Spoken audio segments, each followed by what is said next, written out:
Oi, meu nome é Juliana e hoje, junto com o Luiz e com o Kevin, nós vamos apresentar o nosso simulador de ECU e painel de cálculo. Para simular ECU, então, nós utilizamos o STM32, que é responsável por fazer cálculos matemáticos e a síntese dos dados dos inputs para o funcionamento dele. E para o painel, nós estamos utilizando, então, um display LCD que mostra todos esses dados. Vou falar sobre o fluxograma. Começamos a inicialização do sistema, estado 1. Depois, análise do microcontrolador se está tudo bem.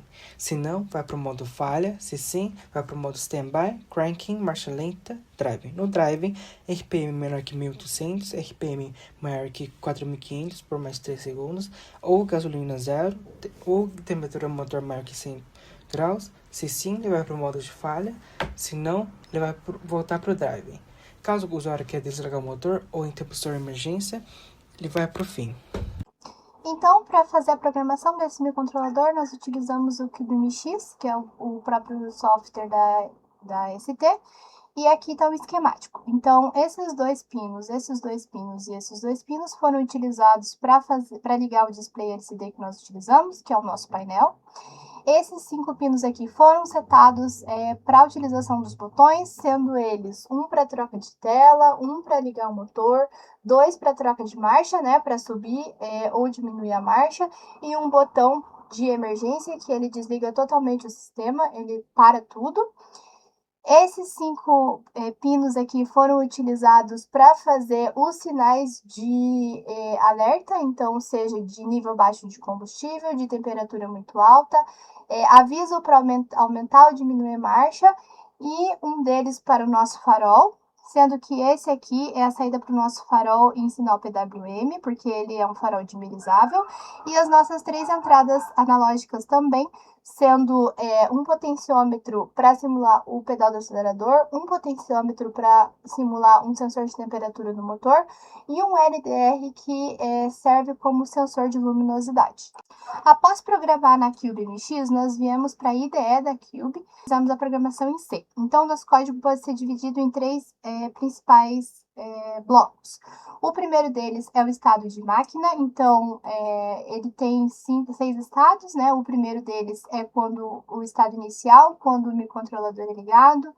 O segundo passa automaticamente do estado inicial, caso não haja nenhuma falha, para o estado standby, em que ele fica ali aguardando alguma interação do meu usuário.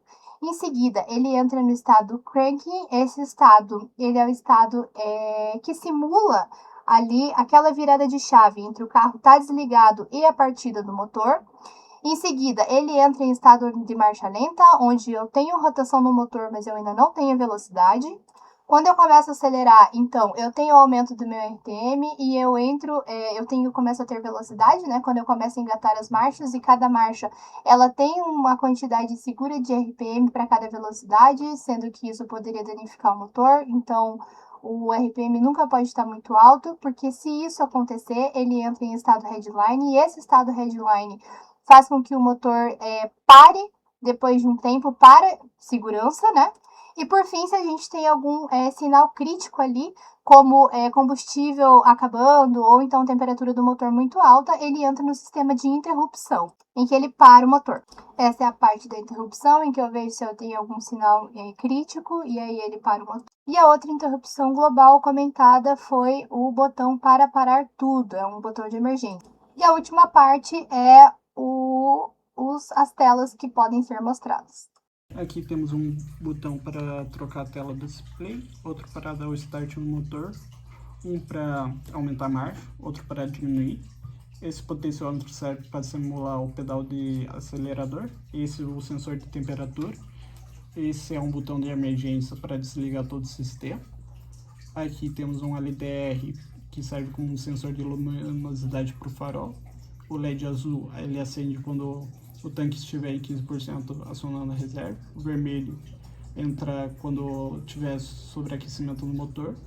Esse amarelo é para diminuir a marcha, o verde é para aumentar. E esse é o nosso LED do farol.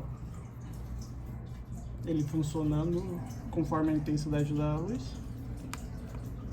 Aqui, para dar partida da marcha, tem que estar no neutro, ele começa a ganhar RPM. Se ele passa de 5.500, ele entra no modo de headline. Quando ele sai, ele abaixa o RPM, ele volta para o modo normal. Na primeira marcha ele começa a ganhar velocidade. Se o RPM aumenta muito, ele pede para trocar de marcha acendendo o LED verde. E se o RPM abaixar demais também, o LED amarelo irá acender pedindo para diminuir a marcha. Aqui temos a temperatura. Se ela passa dos 100 graus Celsius, o LED vermelho acende e 5 segundos depois passa para o estado de alerta e falha. Aqui temos o consumo instantâneo, a gasolina, o tanque. E aqui um odômetro medindo a distância percorrida. Aqui na Watch Windows estamos vendo a temperatura.